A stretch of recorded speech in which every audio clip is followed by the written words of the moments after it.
Hmm. I need to go back. Okay. Just a second.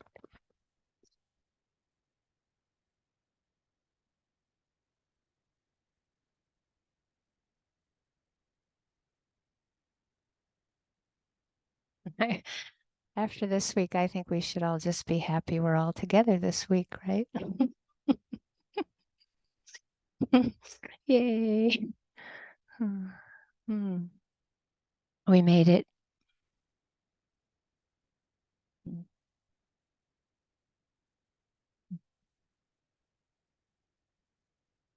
So if you want to see your friends on the other pages,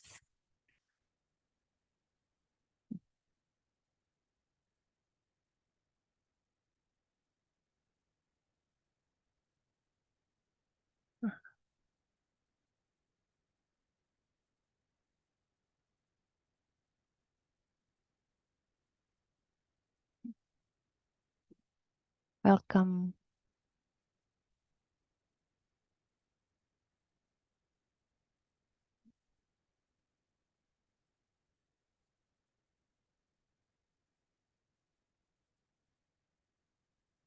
The third page is easier because not as many people have their picture up. So it's kind of funny. It's great. Okay. Okay.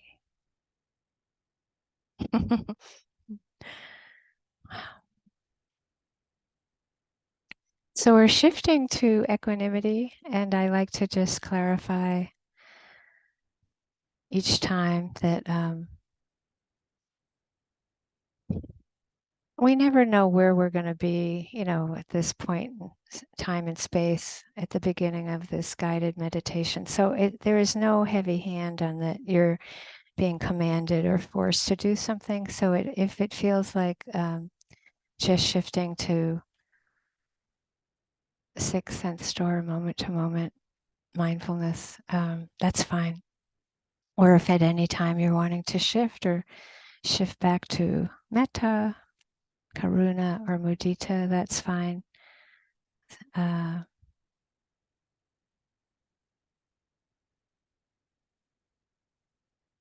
probably it for now. I think we'll build on the 3 weeks up to this point by starting with the kindness. So we'll start letting the attention settle around the space around our body.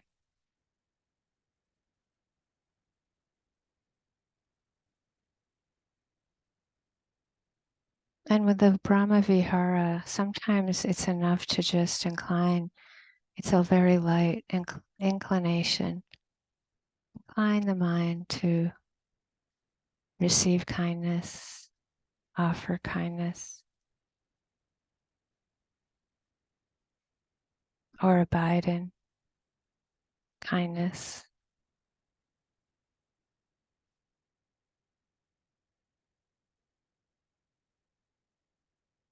So when you shift into inclining the attention, sometimes when you go to the space around your body, sometimes it's helpful to just get a sense of the felt sense, not the visual image as much of your body, but it can include the visual image. But just in that space around your body, it can be, wide or narrow, to see if the kindness can be there.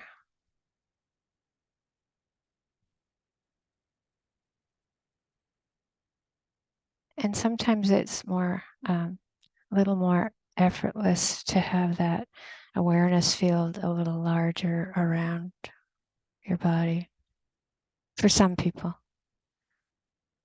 And some people more at the skin.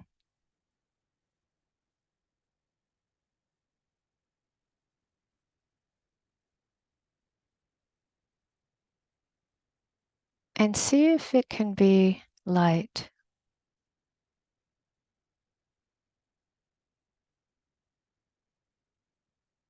like if there's any sound happening right now where you are, or even the breath, the lightness, that felt sense of the lightness of the breath coming and going, or the ease of not having to make sounds happen, just noticing them come and go. It's more like that. It's like this, not making the kindness happen or commanding it, but allowing that energy field to be there.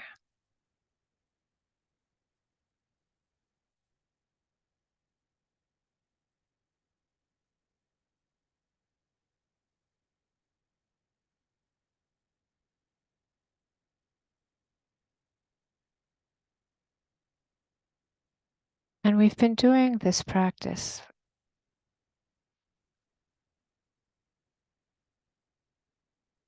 enough that we can have a sense of the ease of this.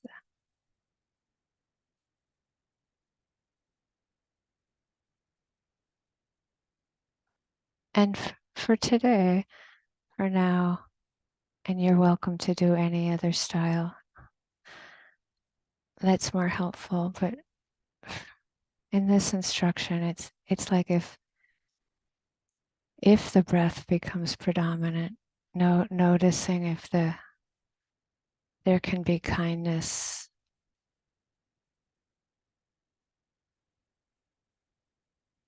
within it, outside of it.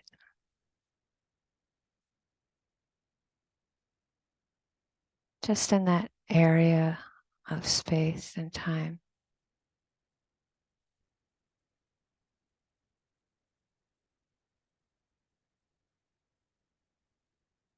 Or you're noticing it, the breath from that larger kindness energy field. And so that movement of the breath is just coming and going within that larger field.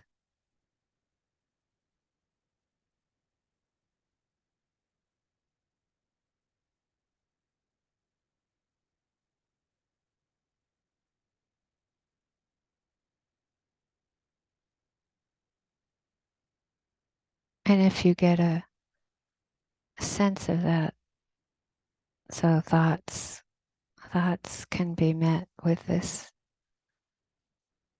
energy field. They come and go just like sound in this space of kindness.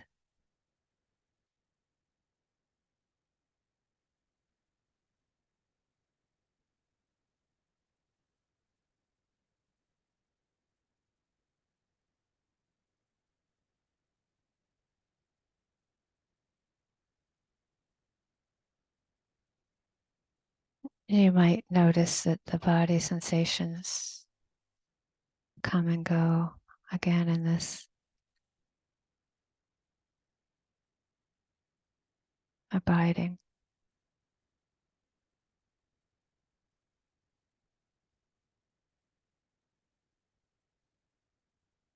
And if the mind wanders, you just find that abiding again. You can say lightly kindness, tenderness,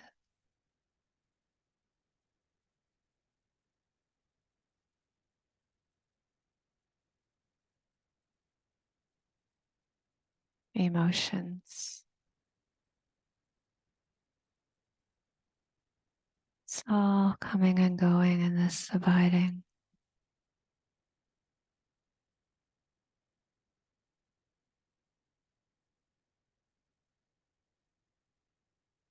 So if something becomes intense, you see if the space of kindness can open up wider around it to include it.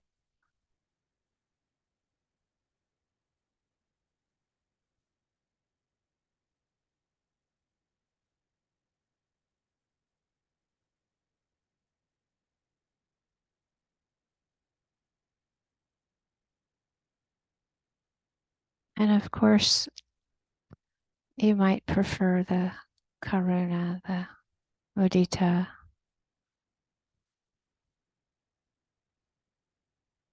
whatever's easier for you to anchor with care, appreciation, gratitude. There are different flavors of this abiding.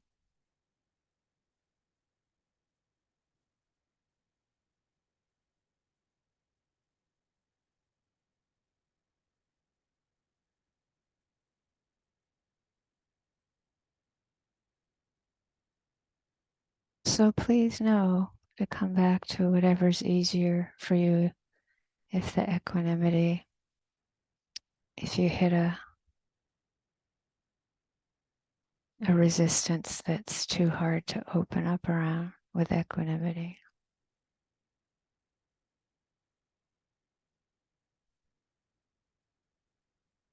The equanimity has a quality of quiet hush. It's like a hush has happened.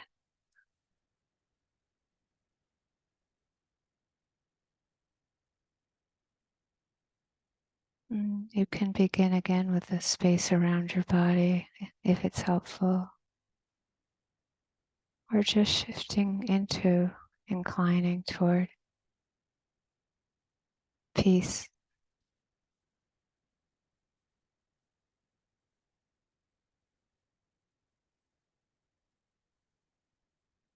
acceptance of how things are,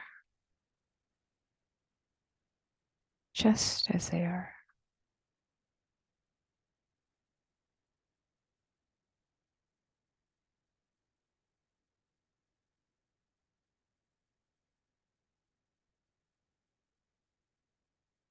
You can follow however it might be easiest.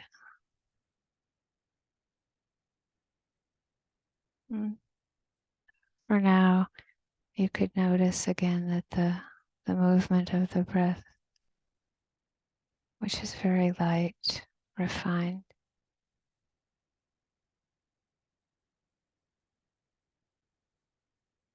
often.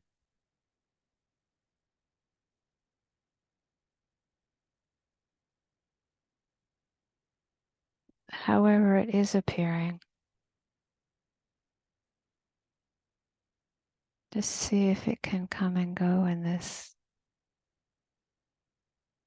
abiding,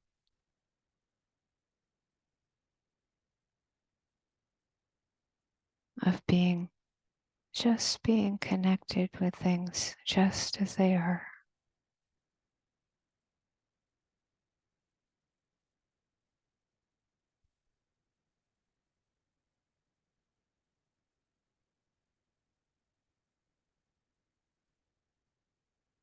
So we're inclining toward understanding that things are just as they are.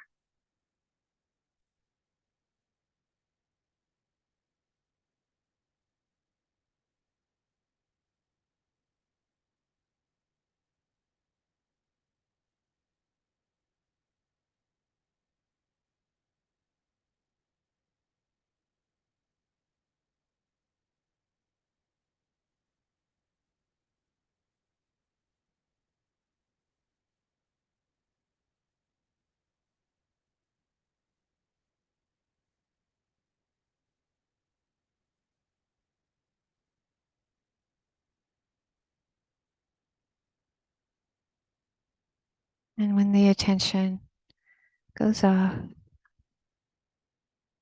there can be including that in that energy field abiding. The attention can open up the abiding to include it.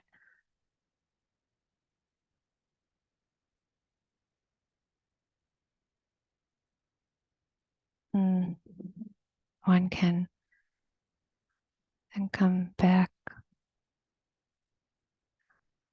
to a more contained abiding, or you can notice it can be open.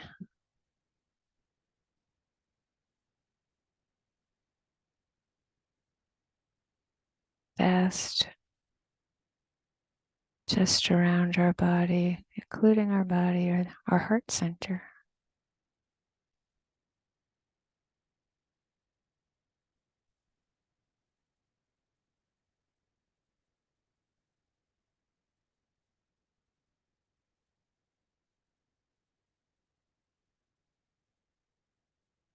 Body sensation.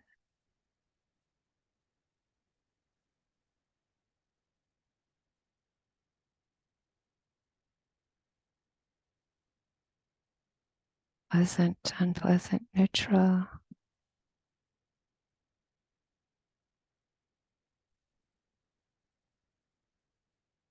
And if there's resistance, we see if the attention again can open up with this abiding, with accepting resistance.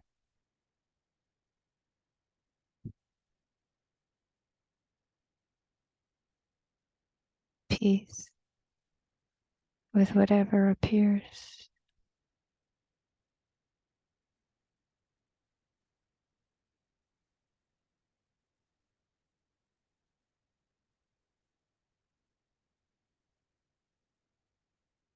Sound, thoughts, smells, taste, body sensations, emotions, whatever appears.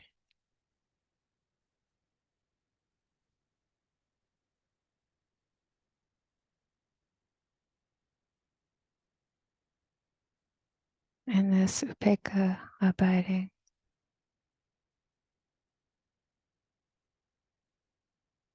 without conditions, acceptance.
just in case I don't remember this, next Sunday, there's going to be a time change that happens. So in Hawaii, the time will stay the same 2 o'clock, but for example, it's only 5 hours to time change to the East Coast instead of 6.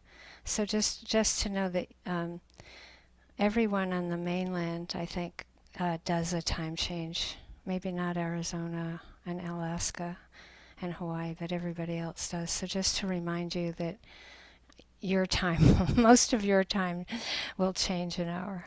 So that's it. And then just to know, Jessie is still on retreat and is sitting with us now, so just wanted you to know that.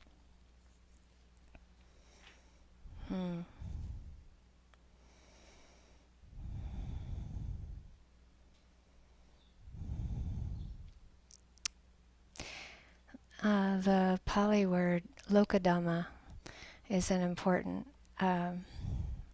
word to refer to when we start to try to talk about the Brahma Vihara of Upekkha, equanimity. Loka and Dhamma will mean way of the world. So way of the world and equanimity are very connected, because what we're accepting without conditions is the way of the world. So the Buddha taught that the Lokadhamma, the way of the world, come in pairs. So there is gain and loss, pleasure and pain, praise and blame, and fame and disrepute. And so he said that all of us human beings, face these 8 worldly conditions. And I think it's just hearing them, and knowing how much we appreciate the pleasant ones, right? The gain, not the loss. The pleasure, not the pain. We all love praise. We don't like blame, right? The fame, disrepute. So it's an interesting process with the equanimity practice, in that you can think of it as like awakening into Lokadhamma. It's like we're in Lokadhamma, but we're actually not always dwelling in it with awareness. So it's just like increasing the wisdom part of our understanding of Lokadhamma. And so also with the Brahma Viharas, I think always that sense of understanding that the Buddha called them abodes. They're places of dwelling. And when we think that, if we can think of Lokadhamma as our home, right? It's our home territory. I think actually it's, there's often less resistance to the more challenging sides of the Lokadhamma. 51.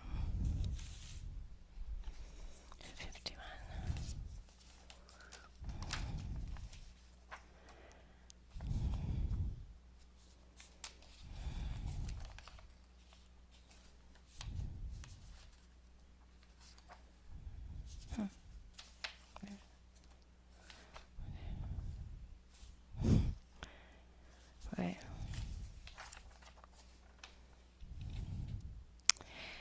So I have 2 passages from the journals, the Wildflower Journals of Henry David Thoreau, in relationship to that.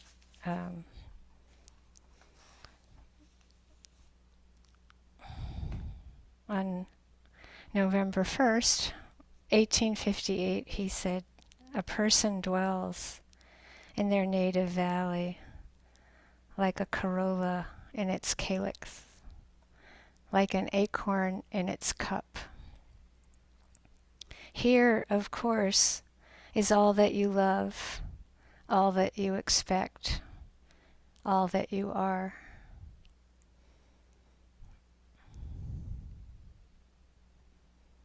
the native valley can be seen as this Lokadhamma, but also in a larger context, the Brahmaviharas could be considered that our native home.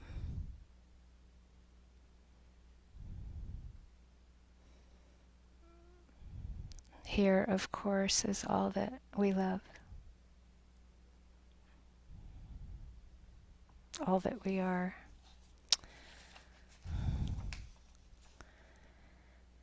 And of course, in honor of Halloween coming and the Day of the Dead, November 1st, Thoreau wrote on October 31st, 1850,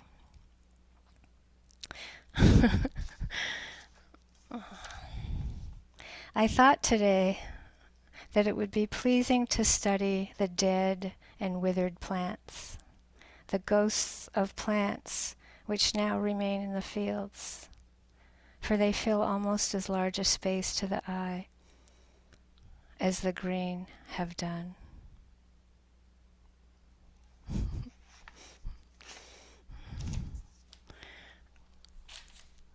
Thoreau's mind has got a great twist of humor in it, and I think that just like I'm adding into this talk that just that sense that we could approach loss, pain, blame, and disrepute as we would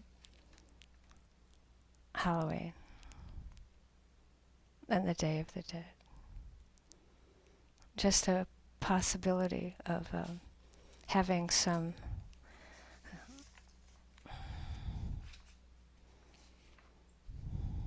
like that opening again. The equanimity has that capacity of the openness, the opening and abiding in how it is, the opening around abiding in how it is, including the not wanting things to be as they are, including the resistance.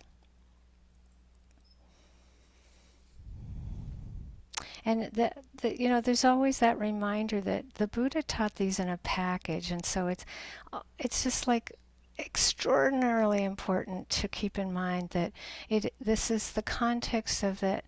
No matter how much metta there is, kindness and goodness, no matter how much karuna, no matter how much we connect with pain and care about it, no matter how much we connect to the joy in the world and appreciate it and are grateful that no matter how much we have cultivated these, that there's this shift into the fourth, which is the wisdom.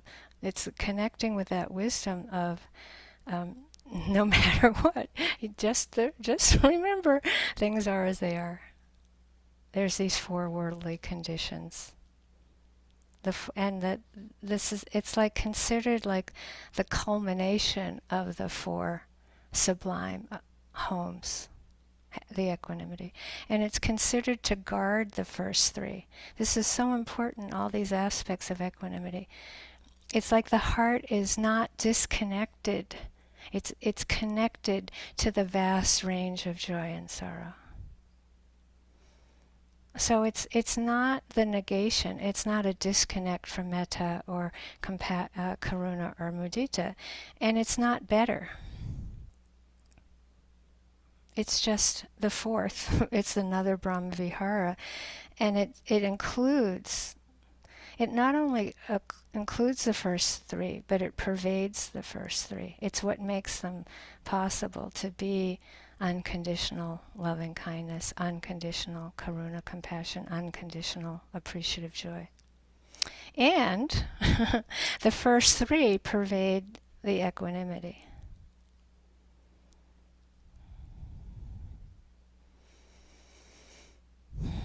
And this one is called holy equanimity.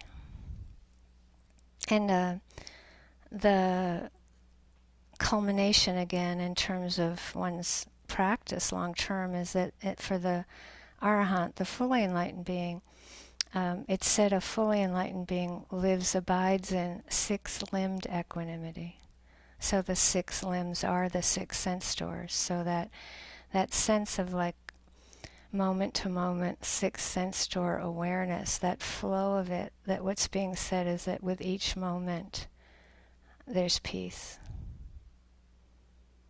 Six-limbed equanimity means there's a peace, sound, sight, smell, taste, touch, thought, emotion.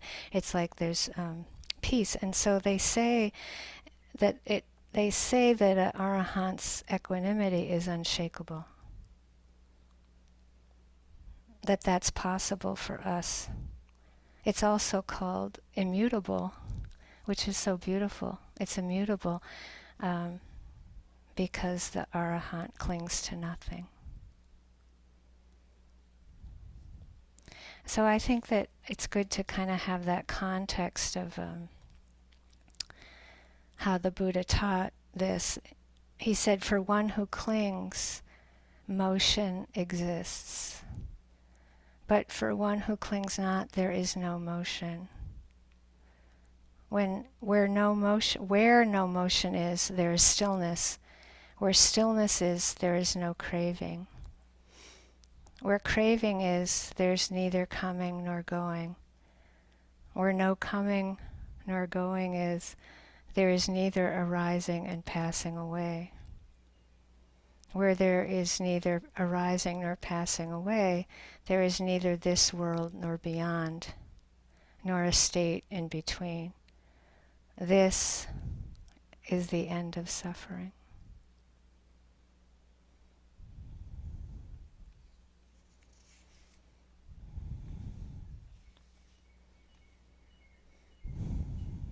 And I really feel like the reminder is always that as we shift into this practice for the week, each one is a purification.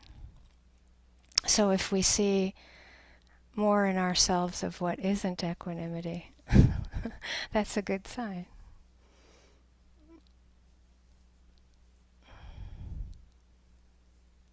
I think as we practice this particular Brahmavihara, at some point we see so clearly how we would really design things differently. Whatever we're not liking, whatever resistance, it's like there's a way, and like, who created this? And like, couldn't it have been designed differently? There's that shift into living out karma, yeah. That we're all living out karma together on this planet, individually, collectively, with the four, the Lokadhamma, the four worldly conditions.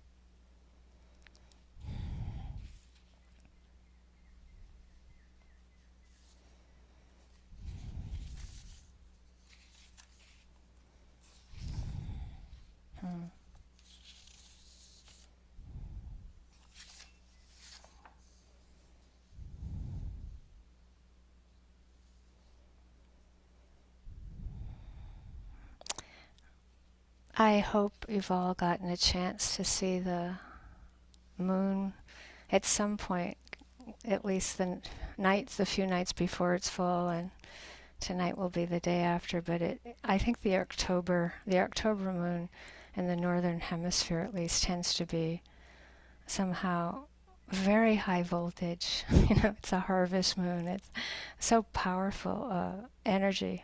And the night before last, the caregiving in my life continues to be getting more intense. And what was very interesting, actually, I'll share this, is that I went out. The only time I had time to go out for a walk was late at night. But I really thought it was still about 7 o'clock or 7:30. And I went up my street and I kept wondering, why is everybody in bed? Like, I could see all the lights were off in people's houses. And then I got up to this overlook where I can see a lot of like buildings. And I was like, why is it so dark? And I looked at my watch and it was like 10:15 at night. And I was like, wow, that's awesome. I loved it. And the moonlight was glorious. It was just magnificent and glorious. And I just find it amazing that we can see so well when the moon is out. Yeah, like that, especially the October moon. Mm. And then I started noticing that Jupiter was nearby, Jupiter the planet, and the Pleiades, the constellation that is the beginning of the procession of the winter stars. And I just started weeping. Oh my God, the sadness was just incredible. Um, ah, the the kind of unprecedented worldly conditions we're in right now, and the personal ones, and it was just like a second from going from that gloriousness of that light and beauty to that weeping, and I felt it was so connected. It was so beautiful. It was just like, wow, I can say, so much. It's like unless we can touch into the good stuff, it's hard to feel the pain, yeah? It's like it's so connected. Those Brahma Viharas are so important in relationship to what I'm saying. Because if we don't understand that connection between our heart, mind connecting to um, the goodness, basically, any goodness, uh, the heart can't be strong enough to feel the dukkha, the difficulty. But I think it can feel confusing. It can feel confusing. Um, I found that also magnificent. I found it magnificent, that shift that was so sudden and made space for the what was there, what wasn't, where there wasn't time or space to feel it. Yeah, and I think that equanimity holds. There's something about equanimity that holds because it has the deepest wisdom. And when equanimity is present, there's no confusion. In that, there's no contradiction and paradox. So that you can have that beauty, right? And you can have the weeping. And there's in that equanimity, when it's holding it, there's no paradox in it. So it isn't confusing. Because the wisdom tells us that we're born into this vast world of joy and sorrow. Yeah. And so that's what's so important. And it's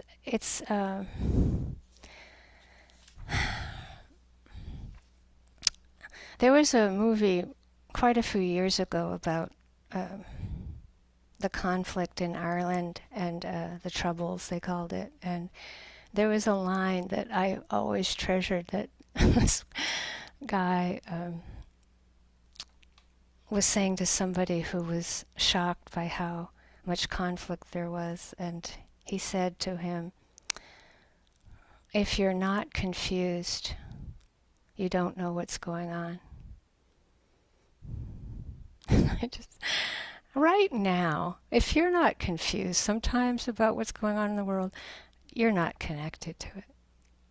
You can't be. I mean, it's just like it's unprecedented. I keep seeing all these things that's comparing, like the war, the new war in Israel and Palestine is like comparing it to something in the past, whereas it's happening now. It's like it's unprecedented. You can try, and you can try to feel comfort in that way of trying to or held by something in the past, but it's so.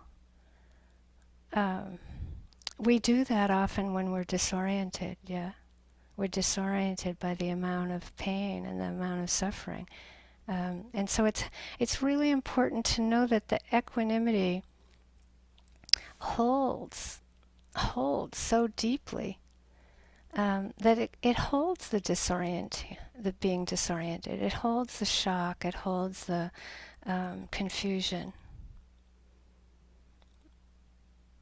And in that way, there's no confusion.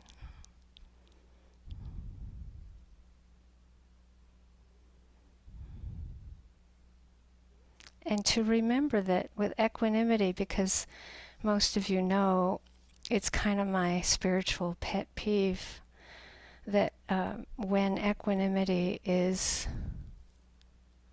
confused with condoning, or when it's confused with indifference or passivity or denial. And so that how you can tell is that if the heart disconnects from this range of joy and sorrow, or if it disconnects from the pain, it's not equanimity. I call it fake equanimity. We pretend. We're really good at it, and it's not to judge it. It's like we pretend we're okay with what's happening. And you can, in one sitting, you can see how much we pretend to be okay with what's happening. We're masters at it. So it's again, that feeling of like equanimity can always open up around it. It's not that fake equanimity is necessarily a problem, but it is a problem if we're not aware of it at some point. The condoning, the passivity, the denial, right? We see it's a whole number, 200 talks about how that happens and the damage it causes. And I think also in the context of compassion and equanimity, those two wings of the bird that helps us fly through our spiritual journey, that Kuan Yin, the goddess of compassion, she can hear all the cries in the world, but she can hear all the laughter. And that often isn't emphasized, and it's like it's a very sad thing for me to see that again and again, is that leaving out that she can hear all the laughter. And that, like, how old is Kuan Yin?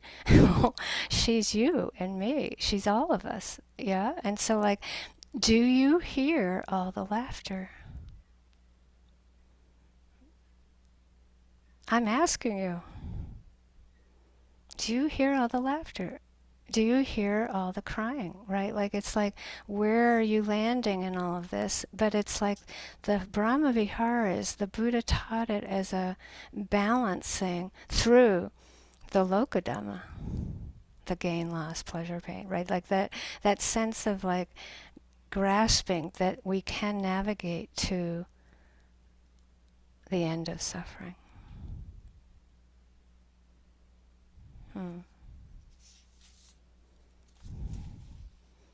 Where is my... okay. So when I was contemplating this talk, I started to think about the near and far enemy of equanimity, and then the near and far enemy of compassion. And I decided I couldn't use those words anymore.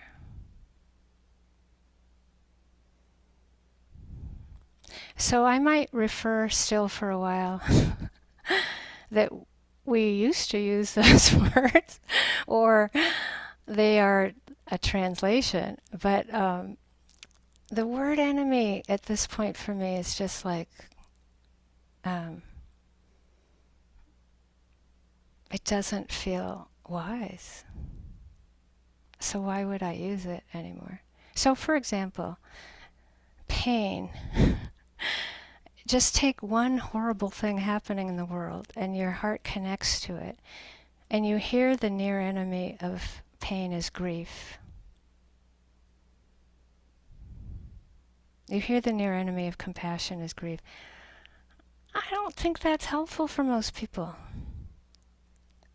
because you're going to have to retranslate it into, actually, it's good that I'm connecting to the pain, and of course I'm going to feel sad, right? Like, or sorrow, if it's right? It's like, I want you to think about it, because these are translations that you can hear what it means. The meaning of it is that the experience of grief, sorrow, and pity seem so much like compassion.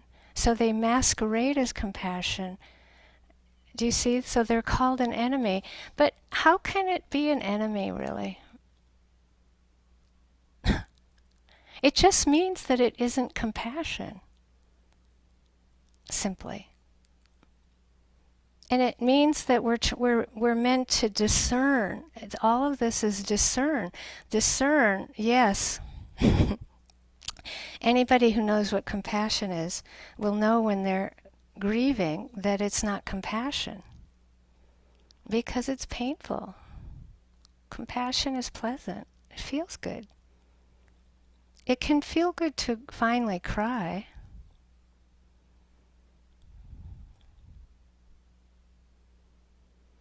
I hope you're getting what I'm saying, and I can't find a word yet that would be comparable to some way of talking about it. I think that one could try to say, well, the grief, sorrow, pity, it's described again as similar to, but it isn't similar to. It's like grief is not.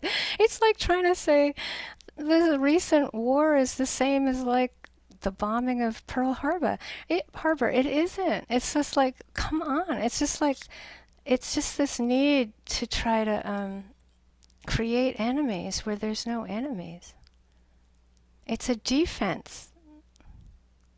But I don't even know if I want to call it that anymore. It's like you go through the metta, loving kindness, the near enemy. Oh God, I just find it so ridiculous. The near enemy is attached love, romantic love, sentimentality. Sometimes I put naivete in this category, and in the equanimity, near enemy category. But you see, if we think that they're not what we're thinking we should be like, then we're going to reject. We'll reject the near enemy instead of be mindful of it. We will reject it so that we develop less and less a relationship with it of wisdom and the Brahma Viharas. And then forget the far enemy. Then we're getting into like mortal sin, right? We're getting into like, oh boy, that's really something to get rid of. And you'll hear for years we've been saying we're not trying to get rid of anything. And then we start using the word enemies. So you can hear I haven't found a language yet that I feel superb about. But I feel 100% clear that in teaching this, that the use of the word enemy in the context of the word grief is verging on not teaching well, not helping you.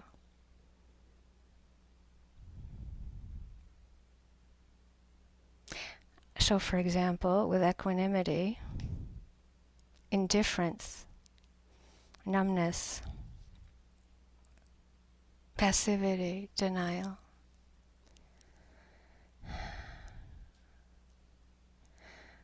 Are they enemies? Or are they attempts for the heart to close because it can't cope anymore?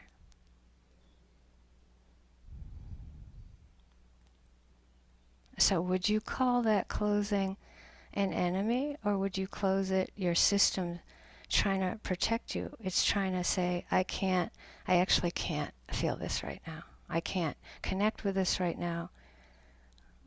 And we go, well, then you're an enemy. No. We know if we're numb, if a part of the body is numb, and we say it's an enemy, then that's completely misunderstanding that the body has gone numb to protect us, and it's actually saving us. Yeah? So all these things are attempts at our system to protect us. I'm not saying that we're not trying to learn the divine home. I hope you're not hearing it. I'm not rejecting the Brahma Viharas by any means, but I'm trying to say that when the attention can open up around the indifference and get that it's an emotion, just like any other emotion, it's an emotion like happiness, joy, sadness, numbness, right? It's just like you would want to care about it, yeah? In others and ourselves. Because when we care about it and we connect and we can be mindful, guess what happens? It changes.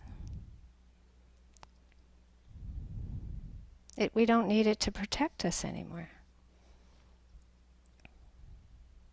So that whole way that we're teaching, even I hope you've been enjoying the mudita practice this week, because one of my mudita practices is like I open my eyes and it's like, oh, yay! I love mudita practice, right? And I run downstairs, make the cup of tea, like feed the cats, go look at something beautiful outside.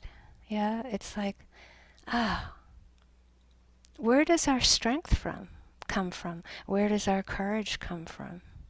Probably not by reading the headlines. We might read the headlines. I'm not saying that's bad or wrong. I'm just saying that might not give us more and more courage to face the pain first thing in the morning, right? It's like, it's not exactly fortifying. And we need fortifying.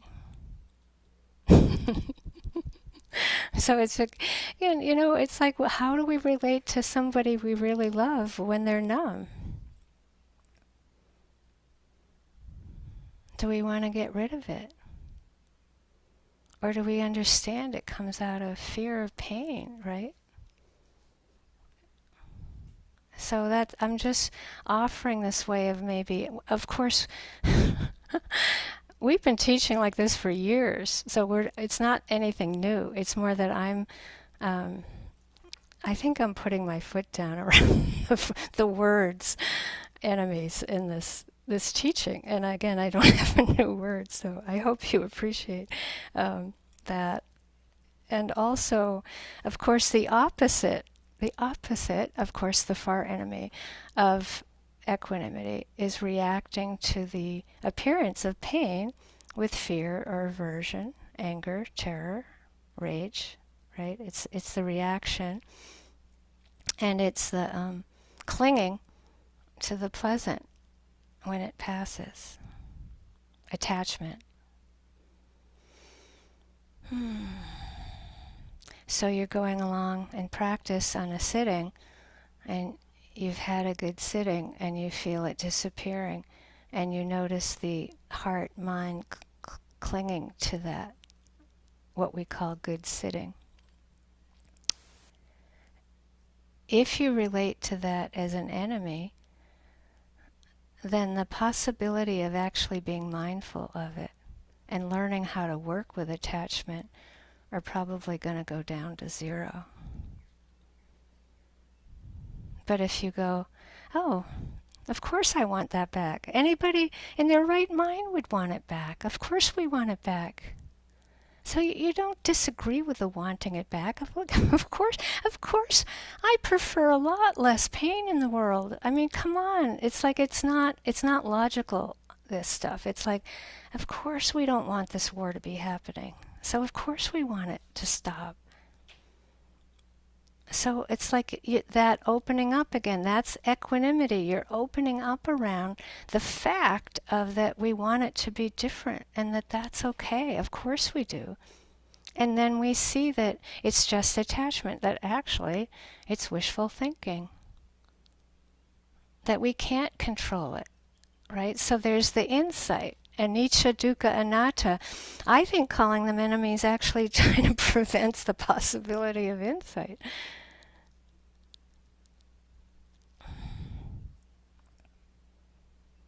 The rejection of the protection, the rejection of the attempt for us human beings to say, actually, I would wish this to be different, even though it isn't going to be different, is a way to deeper wisdom.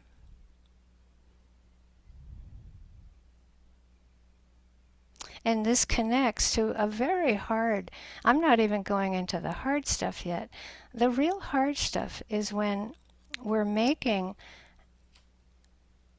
a commitment to something like, say, our practice itself, but it could be helping somebody not die in the hospital. It could be, right? It could be whatever we're doing to make changes in the world, end hunger, whatever we care about, protect the environment. There's plenty. When we make a commitment to actually improve how things are, what's very hard is if we're attached to the result of that effort. And so this is, I am building on what I'm saying. Again, I'm building. Because of course we're attached to the result of the effort, or we wouldn't be doing all that effort in the first place. We have to like understand ourselves. Like, of course we want the suffering to end, and yet it's all that paradox. It's like if we're attached, the motivation starts getting hooked up into our own ego.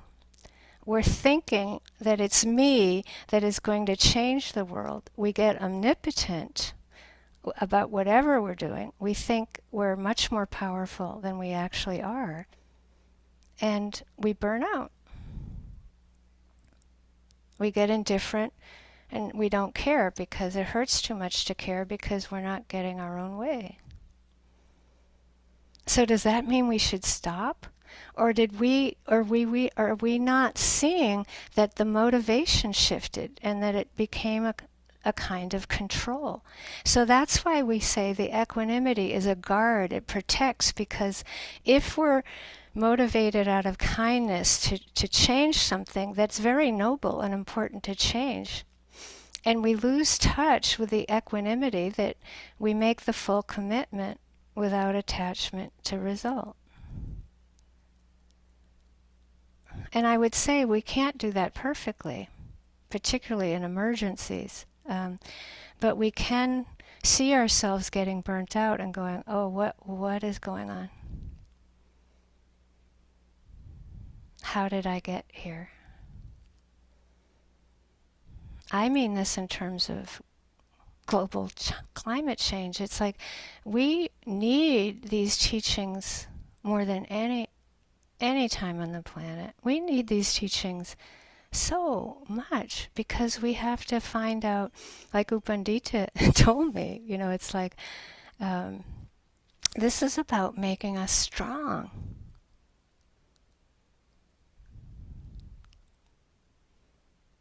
And we're in difficult times. So I hope that I didn't say all that too intensely, because I feel like ultimately where it starts healing, this part of what I'm talking about, is of course insight into anatta, right? It's like, who is making the effort? Is it wisdom that's making the effort? Or is it fear that's making the effort? Or is it attachment that's making the effort? Or is it compassion that's making the effort? Do you see? So like that's how we check ourselves every day or every moment. It's like seeing, it's that ability to use the second factor of enlightenment, investigation.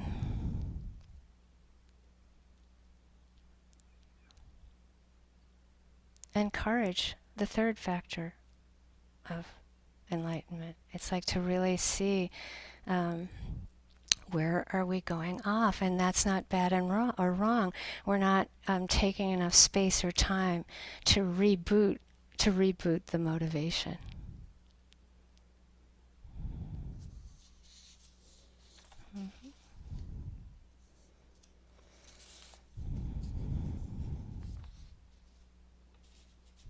Mm.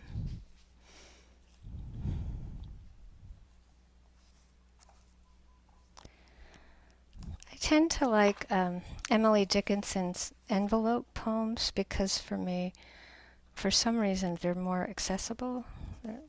She wrote all these poems on envelopes.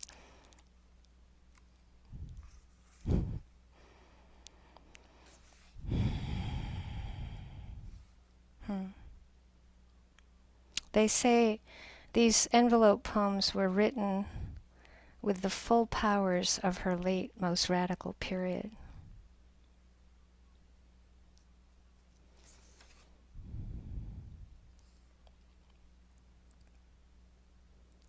A great hope fell. You heard no noise, crash. The ruin was havoc, damage within, oh cunning wreck, that told no tale and let no witness in.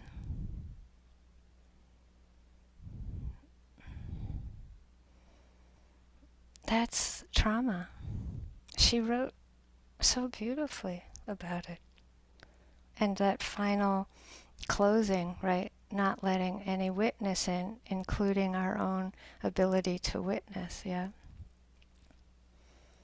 And so all that I'm talking about in most of this talk is about finding a way into our heart, finding our heart and finding a way into it so that we don't repeat the cruelty of judgment and the cruelty of saying, oh, you got to get rid of this grief to then feel compassion, versus we need to understand that intention to understand rather than to judge, the mindfulness that we shift into having compassion for the grief, yeah,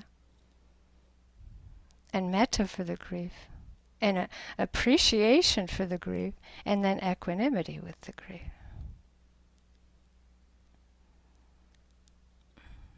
That's a wise Brahmavihara witness.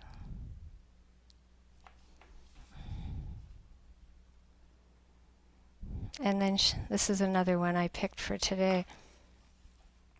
In this short life that only merely lasts an hour, how much, how little is within our power?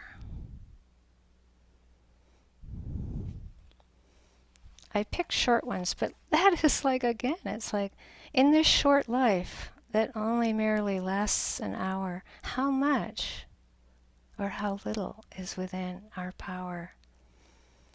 For me, that's a daily question.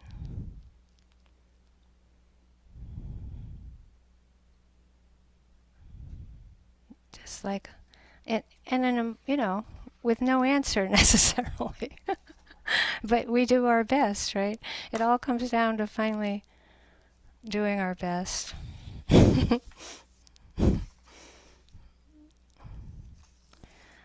And getting that it's acceptance versus control, and acceptance versus control, whether it's the Vipassana practice or the Brahmavihara practice.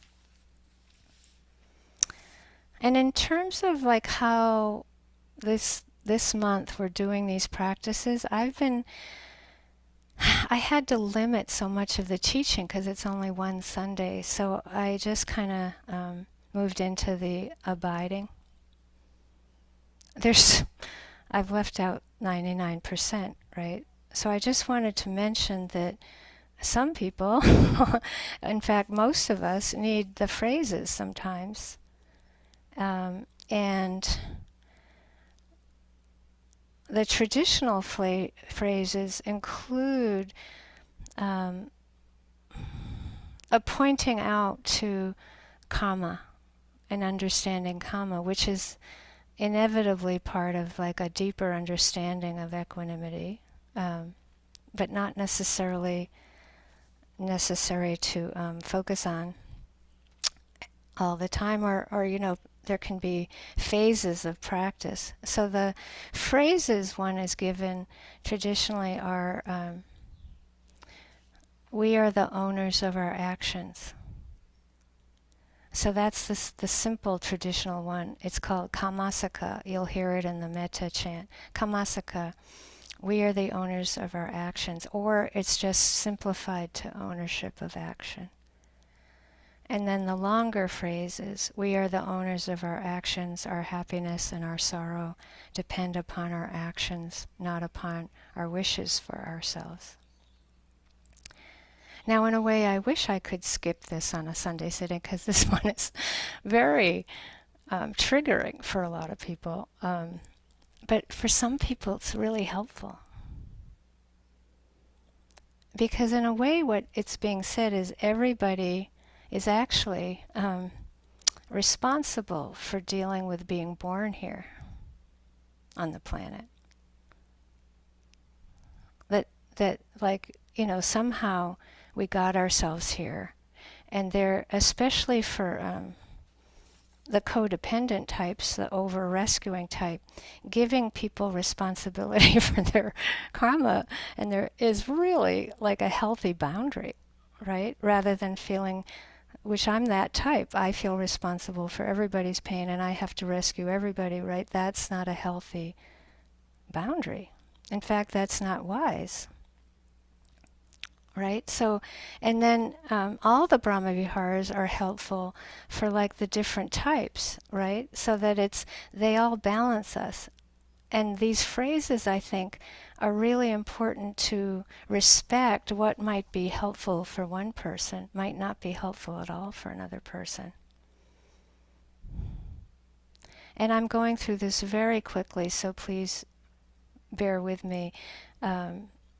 I was also raised, well, not raised, but I got myself into the Catholic situation.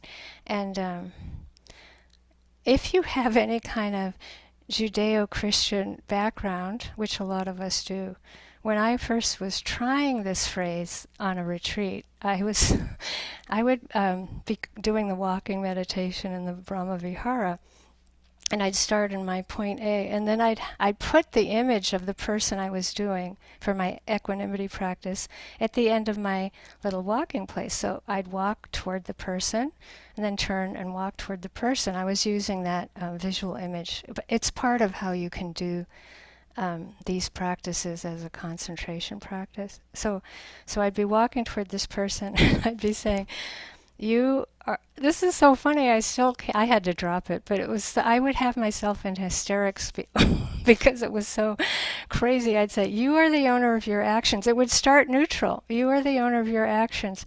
Your happiness and your sorrow depend upon your actions, not upon my wishes for you. That's how it goes, but it would turn into punishment and blame before I could get through the phrase. Like, it was hysterically funny.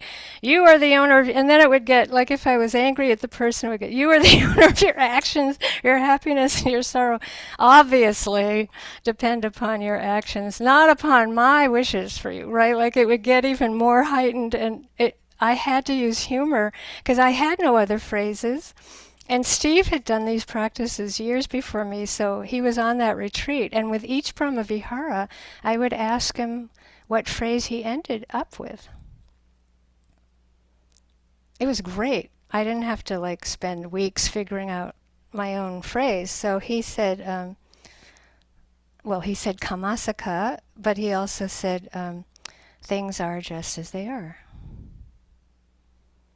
And it was, whoa, it took all that out. Like, it was just, okay, that's saying it, right? Like with compassion, he changed it to, I care about your pain. Mudita, I appreciate the joy in your life, right? It's changing it to something simple that that has equanimity in it. You don't have to go through the process of having to figure out the equanimity with it.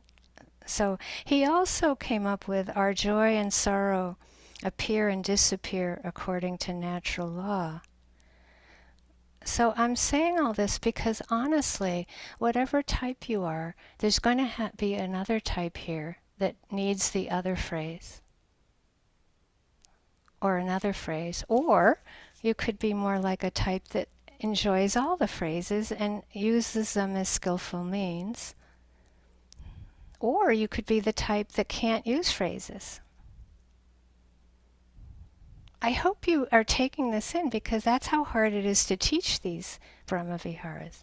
That's how individual it works for us. And it changes over time. So maybe there would be a phrase that you found very unhelpful 2 years ago. It might start to come in and be helpful now. That's how flexible it requires us in terms of offering these teachings and receiving them, and that you don't necessarily want the phrases to be triggering you, right? Ha ha ha ha ha. Things are as they are, things are just as they are. It's very quiet, it's very grounding, it's very sober. It's almost effortless for the attention to abide in it and open up around resistance. Yeah, it's like when there's enough equanimity. I think that it's often an anchor in equanimity that's usually quite helpful. So when you do, I'm talking about this because when you do this practice this week, if you choose to do it, and the abiding is not enough grounding, then bringing in a phrase like things are as they are once in a while will be helpful usually. There's plenty of things in my day, every day, that I need to be saying things are as they are. I don't know about you, but it's just like, lots of things going on that feel unacceptable.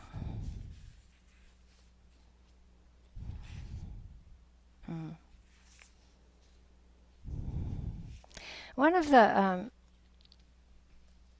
poets that I think,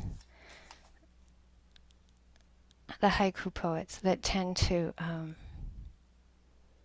have navigated through such a range of joy and sorrow is Issa Kobayashi. Issa, Japanese haiku poet from 1763 to 1827. And I think one of the reasons is that he suffered so much, but he found so much joy and wisdom. So I wanted to just offer a few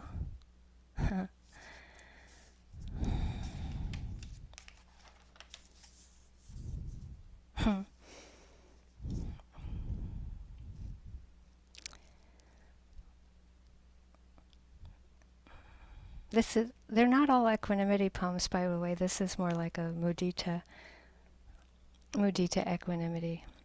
All around my house, pond frogs from the beginning sang about old age. From time immemorial, this ancient song from all around my house, pond frogs from the beginning sang about old age. But did we listen? Yeah? Did we actually listen? And then we get old and suddenly we wish we had heard the song. And I've read a few of these before, but I find them so... He had such a lightness of being...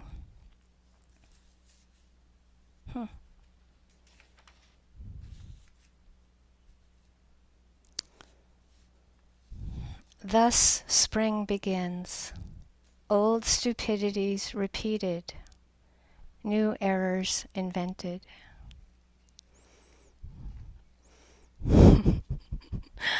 It's such a equanimity place, right? It's such an acceptance of the human Homo sapien. Thus spring begins, old stupidities repeated, new errors invented. He includes himself. And then Issa, again, 105. No, not that one. This one, I wrote it. He had not only the death of one child, but several children to deal with in his lifetime. So this is the acceptance of one of the deepest pains of all. Even with deep wisdom is so hard, yeah. So he wrote on the death of his daughter, the world of dew is only the world of dew. And yet, oh, and yet.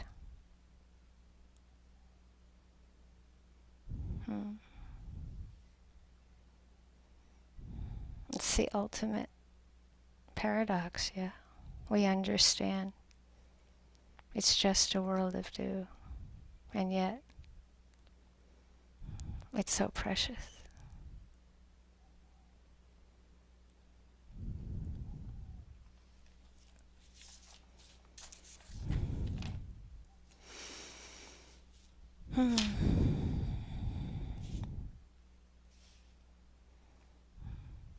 After many years of being in Burma in January, there's a chant that would be played several nights and days. It's called the patanas, but different monks take turns chanting the patanas over loudspeakers, so you hear this chanting going on, and that's so beautiful. And when my middle sister was dying and was just about to die, the sound of that chant came to me, and I tried to come up with something that felt like a way to accept her death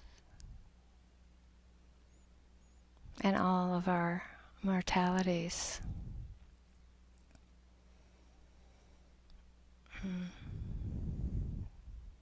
So it's a metta with equanimity, compassion with equanimity, appreciative joy with equanimity. As it's taught, equanimity is there with all three. So I'll chant it, and that will be the end of the talk, and wishing you the courage to do the equanimity practice, because it's so important, but it's the front lines. So, if you need to back off of it to scurry back to mudita, compassion, or metta, it's fine. Or just go back to metta all the time. It doesn't matter. Dabble or not.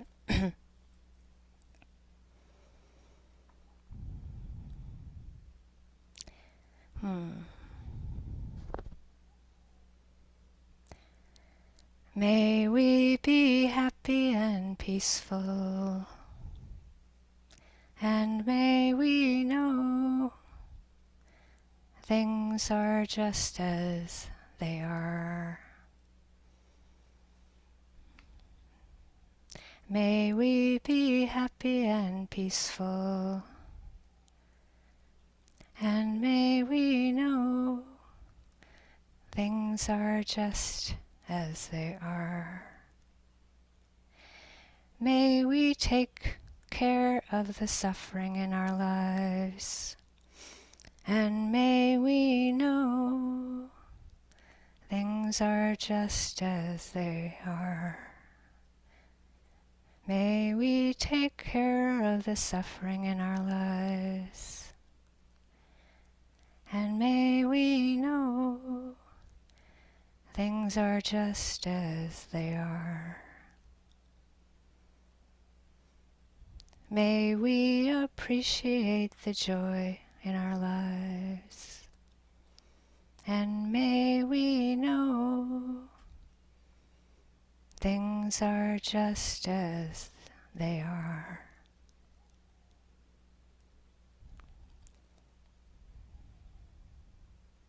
May we appreciate the joy in our lives. And may we know things are just as they are.